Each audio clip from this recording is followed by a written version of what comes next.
Friends, நம்ம இந்த வீடியோவில் பார்க்க போகிறது என்னன்னு பார்த்தீங்கன்னா 11th ஸ்டாண்டர்ட் எக்கனாமிக்ஸ் புக்கில் உள்ள முக்கியமான டாபிக்ஸ் நம்ம பார்த்துட்டு வரோம். அதில் நேற்று வந்து 5 ஆண்டு திட்டங்கள் பார்த்தோம். ஸோ இதுக்கு முன்னாடி உள்ள பேஜ் வரைக்கும் பார்த்தா 217 11th ஸ்டாண்டர்ட் எக்கனாமிக்ஸ் புக்கில் வந்து இருக்கும் 5 ஆண்டு திட்டங்கள். அது முடித்தோடனே என்ன இருக்குன்னு பார்த்தீங்கன்னா இந்த ஹியூமன் டெவலப்மெண்ட் இண்டெக்ஸ் மனித மேம்பாட்டு குறியீடு அப்படிங்கிறது கொடுத்துருப்பாங்க. இதுல இருந்தும் கொஸ்டின் கேட்டிருக்காங்க. ஸோ அதனால இந்த டாப்பிக்கும் பார்க்கலாம். அதே மாதிரி 6th to 10th எக்கனாமிக்ஸ் டாப்பிக்கும் நம்ம சேனலில் வீடியோ கொடுத்துருக்கோம். பிளேலிஸ்ட் இருக்கு, செக் பண்ணி பாருங்க. இந்த PDF வேணும், அதாவது 6th to 10th வரைக்கும் hand return PDFs and 11th and 12th உள்ள இம்பார்ட்டன்டான பாக்ஸ் கொஸ்டின் PDF வேணும் அப்படின்னா எனக்கு மெயில் பண்ணுங்க, பே பண்ணி நீங்க வாங்கிக்கலாம். ஸோ மனித மேம்பாட்டு குறியீடு HDIன்னு சொல்லுவாங்க, ஹியூமன் டெவலப்மெண்ட் இண்டெக்ஸ் அப்படிங்கிறத சொல்லுவாங்க. ஸோ இதை வந்து ஃபர்ஸ்ட் அறிக்கையை வந்து பிரசுரம் செஞ்சது யாருன்னு பார்த்தீங்கன்னா ஐக்கிய நாடுகள் தான். ஐக்கிய நாடுகளோட முன்னேற்ற கூட்டமைப்பு தான் ஒவ்வொரு வருஷமும் இந்த HDI அப்படிங்கிறதுக்கான இந்த குறியீடை வந்து வெளியிடுவாங்க. ஸோ எந்த வருஷத்துல இருந்து வெளியிடுறாங்க அப்படின்னு பார்த்தீங்கன்னா 1990 இருந்து தான் இந்த HDI அப்படிங்கிற குறியீடை வந்து வெளியிடுறாங்க. ஸோ இதை வந்து இந்த குறியீடுகளில் 3 அடிப்படை குறியீடுகளை கொண்டது அப்படின்னு சொல்றாங்க. இப்போ ஒரு குறியீடுன்னு எடுத்துக்கிட்டோம்னா ஒரு நாட்டு அளவில் எடுப்பாங்க, மாநில அளவு மற்றும் மாவட்ட அளவில். ஸோ இந்த 3ஐயும் கன்சிடர் பண்ணி தான் இந்த HDI அப்படிங்கிற இந்த இண்டெக்ஸவே வந்து தயாரிப்பாங்க அப்படின்னு சொல்றாங்க. அண்ட் அரசாங்கத்திற்கு மக்களோட உண்மையான வாழ்க்கை தரத்தை, மக்கள் என்ன மாதிரியான லெவல்ல இருக்காங்கிறத கண்டுபிடிக்கிறதுக்கு இந்த HDI அப்படிங்கிறது பயன்படுத்தப்படுகிறது அப்படிங்கிறத சொல்றாங்க. அந்த HDI ஃபர்ஸ்ட் யார் அறிமுகப்படுத்தினாங்க அப்படின்னு பாத்தீங்கன்னா இந்த குறியீடை யாராவது கண்டுபிடிச்சிருக்கணும் இல்லையா, அது யாருன்னு பார்த்தீங்க அப்படின்னா பாகிஸ்தான் நாட்டை சார்ந்த பொருளியல் அறிஞரான மஹபூப் உல் ஹக் அவர்கள் தான் ஃபர்ஸ்ட் இவர் வந்து இந்த HDI அப்படிங்கிறத வந்து அறிமுகப்படுத்தினாரு.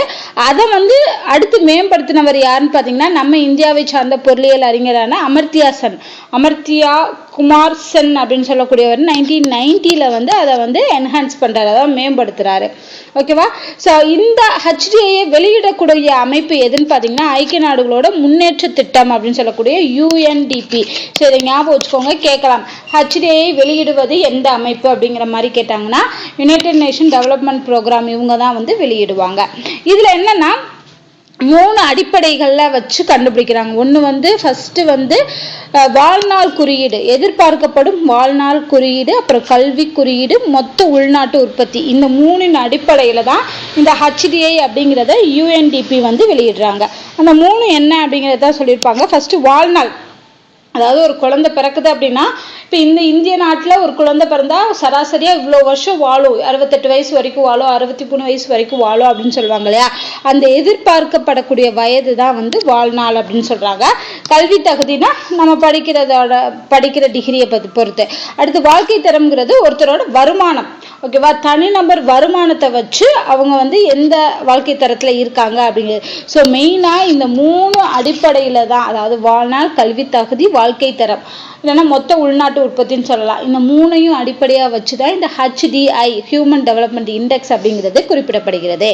இதை வந்து கணக்கிடணும். இந்த HDI கணக்கிடுறதுக்கு என்ன செய்வாங்கன்னா, கணக்கிடுறதுக்கு முன்னாடி அதிகபட்ச அளவு எவ்வளோ இருக்கு, குறைந்தபட்ச அளவு எவ்வளோ இருக்கு அப்படின்னு சொல்லி ஒவ்வொரு குறியீட்லையும் தேர்ந்தெடுப்பாங்க.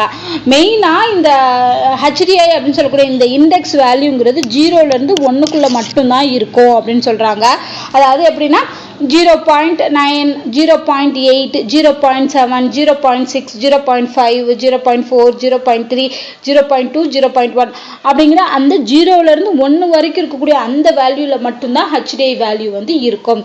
ஸோ இதை கால்குலேட் பண்றதுக்கான ஒரு ஃபார்முலா இருக்கு. பரிணாம குறியீடு இஸ் ஈக்குவல் டு உண்மையான மதிப்பு மைனஸ் குறைந்தபட்ச மதிப்பு, அப்புறம் வந்து அதிகபட்ச மதிப்பு மைனஸ் குறைந்தபட்ச மதிப்பு. இந்த ஃபார்முலா வச்சுதான் வந்து இந்த HDIக்கான இண்டெக்ஸ் வேல்யூ வந்து கண்டுபிடிக்கிறாங்க.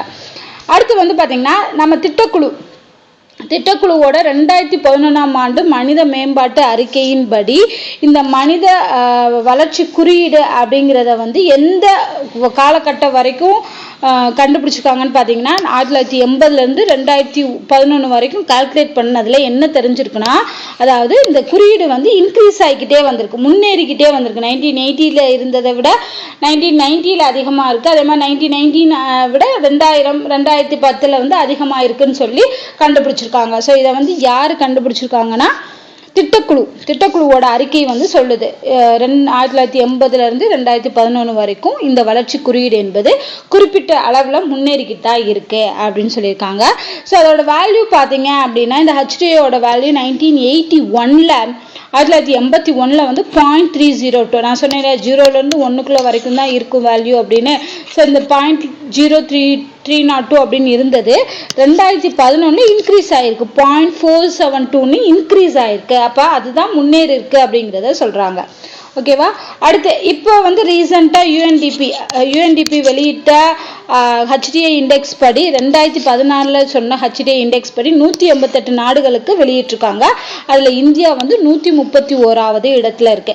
ஸோ எந்த இயர்லன்னு பார்த்தீங்கன்னா 2016 அண்ட் 2014 சேம் இடத்துல தான், அதாவது 131 தான் இருக்குது. கடைசி லைனில் சொல்லியிருப்பாங்க. ஓகேவா. 131 அப்படிங்கிறதா HDA வேல்யூ ஆஃப் இந்தியா. எதில் எந்த வருஷம்னு பார்த்தீங்கன்னா 2016. அப்போ 188 நாடுகளில் 131வது இடத்துல இருக்கு, நடுவில் இருக்கு அப்படின்னு சொல்லலாம். அதாவது நடுத்தர அளவிலான மனித மேம்பாட்டு வலயத்துக்குள்ள இந்தியா இருக்கு அப்படிங்கிறது. ஸோ இது எல்லாமே எதை பொறுத்து அமைஞ்சிருக்குன்னா உடல் நலம் மற்றும் வாழ்க்கை தரம் ஆகியவற்றில் காணப்படக்கூடிய வட்டார வேறுபாடுகளினால் இந்தியாவிற்கான மனித மேம்பாடு குறியீடு வந்து சரிஞ்சிருக்குன்னு சொல்றாங்க. 27% வந்து சரிஞ்சிருக்கு. அதாவது 2016 அப்படிங்கிற மனித மேம்பாட்டு அறிக்கையின்படி சொல்லியிருக்காங்க. அது மட்டும் இல்லாமல் 2010 வந்து 0.580 இருந்திருக்கு. 2015 0.624 உயர்ந்திருக்கு. ஓகேவா. ஸோ 2010 0.580 இருந்தது. 2015 வந்து 0.624 இன்க்ரீஸ் தான் ஆயிருக்கு. ஸோ 2014 பார்த்தீங்கன்னா இந்தியாவோட தரவரிசை 131. ஸோ இதை நீங்கள் நல்லா ஞாபகம் வச்சுக்கணும், இந்த நம்பரை 131 அப்படிங்கிறத. அது மட்டும் இல்லாமல் இப்போ ரீசெண்டாக என்ன HDA வேல்யூவில் இருக்குங்கிறதையும் தெரிஞ்சு வச்சுக்கோங்க. அடுத்து வந்து பார்த்தீங்கன்னா இந்த மனித மேம்பாட்டு குறியீடுக்கான கணக்கீடை வந்து மனித வளர்ச்சிக்கான முக்கிய அம்சங்கள் எல்லாமே புறக்கணிச்சிருக்கு அப்படின்னு சொன்னவர் யாருன்னு பார்த்தீங்கன்னா பிஸ்வஜித் குஹா அப்படிங்கிறவர். அதாவது இந்த யூஎன்டிபி வெளியிடுறாங்க இல்லையா, இந்த மனித மேம்பாட்டு குறியீடுல கணக்கிடும் போது மனித வளர்ச்சிக்கான அம்சங்கள் எல்லாமே நீங்க எடுத்துக்கறல அப்படின்னு இவர் சொல்லியிருக்காரு, பிஸ்வஜித் குஹா. அதனால அவர் என்ன பண்ணியிருக்காருன்னா 4 விதமான குறியீடுகளை உருவாக்கியிருக்காரு. அதனால் HDI1, HDI2, HDI3, HDI4 சொல்லி 4 குறியீடுகளை உருவாக்கியிருக்காரு. அந்த HDI1 அப்படிங்கிறது வந்து அந்த யூஎன்டிபி இருக்காங்க இல்லையா, அவங்க வெளியிடக்கூடிய அந்த மனித மேம்பாட்டு அறிக்கையை வச்சு இந்த HDI1 வந்து உருவாக்குறாங்க. அதுக்கப்புறமா வாழ்க்கை தரத்தை வச்சும் வறுமை ஒழிப்பை வச்சும் நகரமயமாதல் போன்ற மற்ற 3 அம்சங்களை வச்சும் மிச்சம் இருக்கக்கூடிய குறியீடுகளுக்கான எல்லையை விரிவுபடுத்துறாங்க. அதனாலதான் அவர் வந்து 4 விதமா வந்து பிரிச்சு சொல்லியிருக்காரு. யாருன்னு பாத்தீங்கன்னா பிஸ்வஜித் குஹா அவர்கள். ஓகேவா. அடுத்து இதே மாதிரி பார்த்தீங்கன்னா நம்ம இந்தியா மட்டும் கிடையாது, மற்ற நாடுகளும் என்ன பண்ணுறாங்கன்னா அவங்களோட நாட்டிலையும் புள்ளி விவரங்களை எல்லாம் மேம்படுத்துறதுக்காக இந்த குறியீடை வந்து கணக்கிடுறாங்க அப்படிங்கிறத சொல்லியிருப்பாங்க. அடுத்து வந்து முதல் 3 நாடுகள் HDIயில் இருக்கக்கூடிய முதல் 3 நாடுகள். ஆக்சுவலாக இது வந்து 2016 வச்சு இங்கே சொல்லியிருக்காங்க. ஏன்னா இங்கே கொடுத்துருக்க எல்லா டேட்டாவுமே அதை பற்றி தான் சொல்லியிருக்காங்க. ஸோ ஃபஸ்ட்டு முதல் 3 நாடுகள் HDI பொறுத்தளவுக்கு ஃபஸ்ட் இடத்துல இருக்கிறது நார்வே 0.949 அப்படிங்கிற பாயிண்ட்ல இருக்கு. அடுத்து ஆஸ்திரேலியா 0.39 இருக்கு. அடுத்து சுவிட்சர்லாந்து 0.39. இது ரெண்டும் சேம் வேல்யூ, ஆஸ்திரேலியா மற்றும் சுவிட்சர்லாந்து. ஃபர்ஸ்ட் வந்து நார்வே. ஸோ HDIயில் ஃபர்ஸ்ட் இருக்கக்கூடிய நாடு நார்வே, அடுத்து ஆஸ்திரேலியா, அடுத்து சுவிட்சர்லாந்து அப்படின்னு சொல்லியிருக்காங்க. இது வந்து 2016 டேட்டா படி சொல்லியிருக்காங்க. ஓகேவா.